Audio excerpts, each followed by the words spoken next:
चढ़ाने में क्या फर्क पड़ता है? किसको? नारियल को श्रीफल क्यों कहा जाता है? नारियल को श्रीफल क्यों कहा जाता है? नारियल के एक ऐसे गुण हैं जो हमें बहुत सारा उपदेश देता है।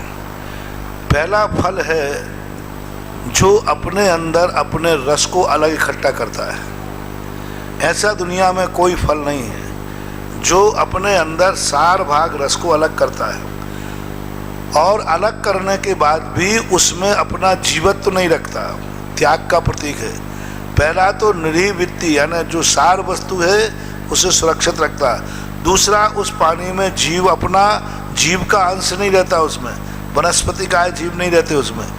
दूसरा, उसको सुखाने के बाद नारियल बनने के बाद उससे भिन्न रहता है, यानी बाह्य परिग्रह और अभ्यंतर परिग्रह दोनों भिन्न हैं, यानी भेद विज्ञान का भी प्रतीक है।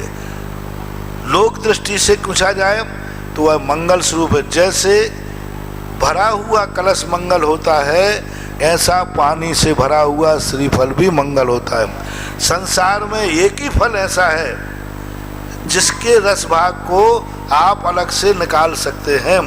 बाकी सभी फलों को क्या करना पड़ेगा? पूरा मिक्सी में पीसना पड़ेगा। तो वो कलश का काम करता है। दूसरा, उसका शेप ऐसा है कि अपनी अंजुली, वो अंजुली का काम, जैसी अपनी अंजुली है यहाँ नीचे मोटी है कि नहीं और ऊपर, और ये छुआ जो है ना उंगलियां, उसके छुआ भी हैं, अपनी उंगलियां मान लो, और ये अपनी पीछे का हिस्सा है, उसका पीछे के साइड छुआ नहीं होते। छुआ कहाँ होते? ज़्यादातर आगे को। तो वो एक विनय का प्रतीक है। नारियल जो है एक अंजुली का प्रतीक है, एक मंगल कलश का प्रतीक है, एक भेद विज्ञान का प्रतीक है। अनेक गुण उसमें हैं, इसलिए उसको श्रीफल बोलते हैं धार्मिक भाषा में। धार्मिक कार्यों में ही श्रीफल बोलते हैं, लोक कार्यों में तो नारियल ही बोलते हैं।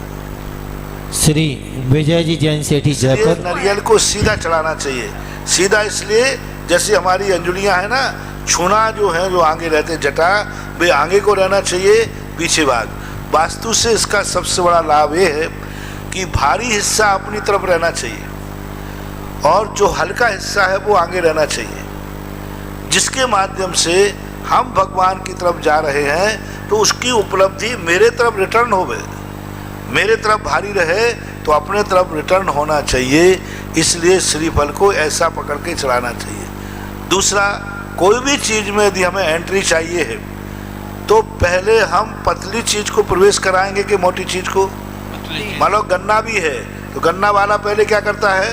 छील देता। हम भी श्रीफल लेकर के धर्म के क्षेत्र में प्रवेश करना चाहते हैं तो हम अपनी उंगलियों के माध्यम से, जटों के माध्यम से प्रवेश करते हैं। यानी इतने गुण हैं कि हम नारियल पर भी एक आध दिन प्रवचन देवें तो 1.5 घंटे लगेगा।